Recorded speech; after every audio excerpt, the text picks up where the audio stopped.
ایک منٹ.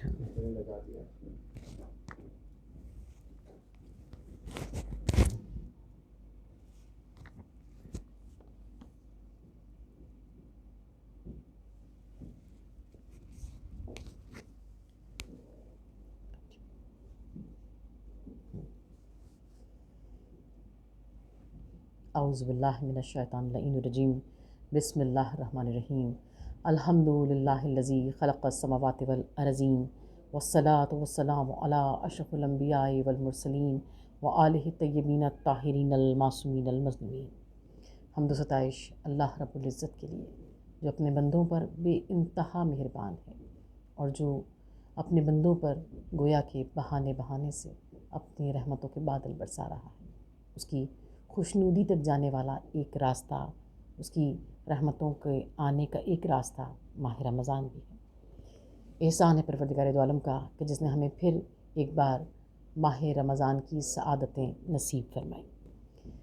قائم T V Canada کی خصوصی ماہ رمضان مبارک کی ٹرانسمیشن میں پروگرام تزکیہ نفس کے ساتھ میں ہوں ذاکرہ شہلا عباس.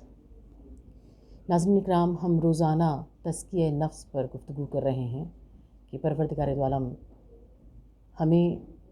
اہل بیت طاہرین کے صدقے سے رجوع قلب عطا کرے اور ہم ماہ رمضان کی برکتوں سے بہترین طریقے سے مستفید ہو جائیں. آج اس پروگرام میں جس ہستی کے نام کے صدقے سے اور جس ہستی کی تذکرے کے صدقے سے ہمیں اپنے دل و دماغ کو روشن کرنا ہے، وہ ہے کہ جنہیں ملکۃ العرب کہا گیا، وہ ہیں جنہیں ام السائلین کہا گیا، وہ ہیں کہ جنہیں سیدۃ القریش کہا گیا. حضرت خدیجہ سلام اللہ علیہا، ام المومنین، مادر شہزادی کونین، بی بی فاطمہ زہرا سلام اللہ علیہ کی ماں. حضرت خدیجہ کا تذکرہ گویا ایثار کا تذکرہ ہے. حضرت خدیجہ کا تذکرہ یعنی قربانی کا تذکرہ. حضرت خدیجہ کا تذکرہ یعنی وفا کا تذکرہ. حضرت خدیجہ کا تذکرہ یعنی شوہر کی اطاعت کا تذکرہ. حضرت خدیجہ کا تذکرہ یعنی اللہ کے رسول سے، محبوب خدا سے محبت کا تذکرہ. ناظرین کرام، حضرت خدیجہ سلام اللہ علیہا وہ ہستی ہیں کہ کوئی آسان نہیں مثل خدیجہ ہونا، شرط ہے اس کے لیے مادر زہرا ہونا. وہ بی بی جس کی سب سے بڑی عظمت، سب سے بڑی بلندی یہ ہے کہ اس کی بیٹی فاطمہ زہرا خاتون جنت ہیں، خاتون قیامت ہیں. حضرت خدیجہ سلام اللہ علیہا کے ذکر سے آج ہم اپنے دلوں کے کاشانے کو روشن کریں گے. وہ بی بی جس کی زندگی کے تذکرے کرتے ہوئے ہم اس کی زندگی کو دو حصوں میں تقسیم کر سکتے ہیں. پہلا حصہ یعنی وہ جب آپ ابھی رسول خدا صلی اللہ علیہ وسلم کی زندگی میں شامل نہیں ہوئے، اور دوسرا دور وہ کہ جب آپ رسول خدا صلی اللہ علیہ وسلم کی ہمسر ہیں، آپ ان کی زوجہ ہیں، آپ ان کی شریک کار ہیں. اور جب ہم رسول خدا صلی اللہ علیہ وسلم کی زوجہ ام المومنین حضرت خدیجہ کا تذکرہ کرتے ہیں اور ان کی زندگی کا وہ دور دیکھتے ہیں جو آپ کا رسول خدا صلی اللہ علیہ وسلم کی زندگی میں آنے سے پہلے کا وقت ہے، تو ہم عالم حیرت میں رہ جاتے ہیں کہ اس دور میں جو دور جاہلیت کہلاتا ہے، جہاں جب کوئی لڑکی پیدا ہوتی تھی تو باپ شرم سے منہ پر کالک مل لیا کرتا تھا. جب کسی کے ہاں بیٹی پیدا ہوتی تھی تو باپ اسے بہتر یہ سمجھتا تھا کہ اسے زندہ درگور کر دے، زندہ دفنا دے. ایسے عالم میں حضرت خدیجہ سلام اللہ علیہا کی شخصیت یہ ہے کہ تاریخ نے لکھا کہ آپ کو طاہرہ کا لقب دیا گیا. اللہ اکبر! آپ کی عفت، آپ کی پاکیزگی، آپ کی بلندی کس منزل کمال پر ہوگی کہ آپ کو طاہرہ کا لقب ملا. پھر آپ کو سیدۃ القریش کہا گیا، یعنی قریش کے سرداروں میں آپ نے اپنی ذات کو اس طرح سے منوایا کہ آپ بھی سردار قریش قرار پائیں. پھر وہ آپ کا لقب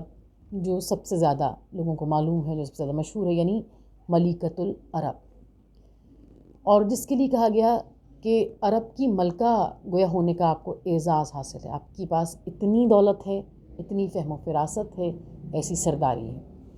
پھر آپ کی نرم دلی کے لیے تاریخ نے لکھا کہ اس وقت میں کہ جب ابھی آپ رحمۃ اللہ عالمین کی زوجہ ہونے کا شرف حاصل نہیں ہوا ہے، ابھی آپ اپنے گھر میں ہیں، اپنے بابا کے گھر میں ہیں، اس وقت میں آپ کی عظمتوں کی بلندی یہ نظر آتی ہے، آپ کی نرم دلی کا عالم یہ نظر آتا ہے کہ کوئی بھی جب آپ کے دروازے پر آتا ہے، یعنی جب بھی کوئی مصیبت کا مارا، چاہے وہ کہیں کا رہنے والا ہو، لیکن جب وہ حضرت خدیجہ کے دروازے پر آتا ہے تو حضرت خدیجہ اسے اپنے دروازے سے نامراد نہیں جانے دیتے ہیں، اس کا دامن مراد بھرتی ہیں۔ اسی لیے رسول خدا رحمۃ اللہ عالمین صلی اللہ علیہ وسلم کی زندگی میں آنے سے پہلے، آپ کی شریک سفر بننے سے پہلے، آپ کو عرب میں ام السائلین کا لقب دیا گیا، یعنی وہ جو سائلوں کے سوال کی پوری کرنے والی ہے، وہ جو لوگوں کو عطا کرنے والی ہے۔ آپ کی شان اتنی بلند ہے کہ تاریخ نے لکھا کہ جو سب سے زیادہ پہلو جس پر گفتگو کی جاتی ہے کہ آپ ملکۃ العرب ہیں، حالانکہ آپ کی ذات کے اس سے بھی زیادہ روشن پہلو اور ہیں، لیکن جو سب سے زیادہ جس پہلو پر بات کی جاتی ہے، یعنی آپ ملکۃ العرب ہیں اور آپ نے اپنی دولت اسلام کی خاطر لٹائی ہے، اور جس عرب میں آپ ملکہ بن کے رہی ہیں، اسی عرب میں ایک دو دن نہیں، سالوں اس ملکہ نے ایسے گزارے ہیں کہ کبھی آپ نے فقط پتے ابال کر پیے ہیں، اور کبھی عام مسلمانوں کا ایک فاقہ ہے، لیکن حضرت خدیجہ کے دو دو تین تین وقت کے فاقے ہیں۔ اللہ اکبر! خدا کے ایثار کی ایسی منزل حضرت خدیجہ کی زندگی میں نظر آتی ہے کہ ہمیں اس کی کہیں کوئی مثال نظر نہیں آتی۔ پھر آپ کی اگر ہم دولت کو دیکھتے ہیں تو علماء نے لکھا، تاریخ لکھنے والوں نے لکھا کہ حضرت خدیجہ جو ملکۃ العرب کہلاتی تھیں، آپ کے پاس اتنی دولت تھی کہ آپ کو دولت مند ترین خاتون کہنا یہ چھوٹا لفظ ہے، آپ کے پاس اتنی دولت تھی۔ اور یہ دولت جو آپ کے پاس موجود ہے، اس کے لیے تاریخ نے لکھا کہ جب آپ کا قافلہ تجارت کے لیے جاتا تھا تو پہلے یہ کتنے اعزاز کی بات ہے، کتنی بڑی بلندی کی بات ہے کہ ایک ایسا معاشرہ جہاں عورت کی اس طرح تکذیب کی جاتی ہے، عورت کو اس طرح عورت کو برا سمجھا جاتا ہے کہ جب کسی کے یہاں بیٹی پیدا ہوتی ہے تو باپ اپنے منہ پر شرم سے کالک مل لیا کرتا ہے اور اپنی بیٹی کو زندہ درگور کر دیتا ہے۔ ایسے عالم میں ایک بیٹی عرب کی ایسی بھی ہے جس نے اپنی شناخت اس طرح سے بنائی ہے کہ آپ خود اپنے قافلوں کی نگران ہوتی ہیں، یعنی آپ خود بزنس کرتی ہیں۔ ایک ایسے معاشرے میں ایک بزنس وومن کا ہونا یقیناً ایک بہت بڑے حوصلے کی بات ہے، اور آپ کا قافلہ جو جاتا ہے تو آپ کی اسٹریٹجیز اتنی زبردست ہوتی ہیں کہ جتنا لوگوں کو نفع ہوتا ہے اس سے بہت زیادہ نفع آپ کو حاصل ہوتا ہے۔ اور آپ کی فہم و فراست کے لیے لکھا گیا کہ جتنی آپ کی دولت تھی اس سے بھی بہت زیادہ آپ کی فہم و فراست تھی، اور آپ کی فہم و فراست بیان کرنے کے لیے فقط ایک بات ہی بیان کرنا کافی ہے کہ آپ کے پاس جو دولت تھی وہ سب کی سب دولت آپ کے بابا سے آپ کو ورثے میں نہیں ملی ہے۔ آپ کے بابا سے آپ کو جو ورثے میں دولت ملی تھی اسے آپ نے اپنی فہم و فراست سے کئی گنا بنایا تھا۔ اللہ اکبر! ایسے عالم میں، ایسے حالات میں ایک عورت کا بزنس کرنا اور اتنا سکسیسفل ہونا کہ اسے قریش کی سردار کہا جائے، ملکۃ العرب کہا جائے، اور آپ نے اپنی جو دولت اپنے بابا سے پائی تھی اس کو آپ نے کئی گنا بنایا اپنی فہم و فراست سے۔ اور آپ کی دولت کے لیے اور آپ کے جو قافلہ جاتا ہے اس کے لیے لکھا گیا کہ جب اونٹوں پر اشیاء بار کی جاتی ہیں اور جب بھیجا جاتا ہے تو آپ کے قافلے کی طوالت کو بیان کرتے ہوئے کہا گیا کہ پہلا اونٹ یمن میں داخل ہو رہا ہوتا تھا تو آخری اونٹ مکے سے نکل رہا ہوتا تھا۔ یہ آپ کے قافلے کی شان تھی، اور دولت کو کوئی کیا بیان کر سکتا ہے؟ جس کو ملکۃ العرب کہا جائے اسے ہم کیسے سمجھ سکتے ہیں کہ اس کا گھر کیسا ہوگا، اس کی شان کیسی ہوگی، اس کا لباس کیسا ہوگا، اس کے پاس کتنی دولت ہوگی۔ مورخین نے لکھا کہ حضرت خدیجہ کی دولت کو سمجھنے کے لیے یہ سمجھا جا سکتا ہے، اس بات سے سمجھا جا سکتا ہے کہ حضرت خدیجہ کہ جو نوکر اور غلام اور جو کنیزیں ہوا کرتے تھے اس وقت میں کمر پر ایک پٹا باندھا جاتا تھا، اور اس پٹے کے اوپر ایک چھوٹا کمربند باندھا جاتا تھا، وہ کمربند سونے کے ہوتے تھے۔ اللہ اکبر! حضرت خدیجہ کے پاس اتنی دولت ہے، اور پھر اس دولت کو آپ نے اسلام کی خاطر اس طرح سے لٹایا ہے کہ اپنے آخری ایام میں، آخری سالوں میں آپ نے فاقے کیے ہیں۔ اور حضرت خدیجہ کی فہم و فراست اور خدا سے آپ کی محبت کا عالم یہ نظر آتا ہے کہ حضرت خدیجہ جب آپ کا کوئی قافلہ جانے والا ہوتا ہے تو آپ خدا کے گھر کے پاس آتے ہیں، اور چونکہ آپ کا سلسلہ نسب بھی رسول خدا صلی اللہ علیہ وسلم کے خاندان سے ہی ملتا ہے، یعنی آپ 5ویں پشت میں رسول خدا کے اجداد سے آپ کے والد کا سلسلہ ملتا ہے، لہٰذا آپ کے لیے تاریخ نے لکھا کہ آپ نے آپ کے قبیلے نے، آپ کے خاندان والوں نے کبھی بتوں کے آگے سر نہیں جھکایا، آپ دین ابراہیمی پر ہیں۔ اور جب آپ کا قافلہ نکلنے والا ہوتا ہے تو آپ اللہ کے گھر کے پاس آتی ہیں، اور پروردگار دو عالم کے گھر پہ آ کر، بیت اللہ پر آ کر غلاف خانہ کعبہ کو پکڑ کر خدا کی بارگاہ میں فریاد کرتے ہیں، خدا کی بارگاہ میں مناجات کرتے ہیں، دعا کرتے ہیں کہ پروردگار میں تجھے تیرے اس گھر کا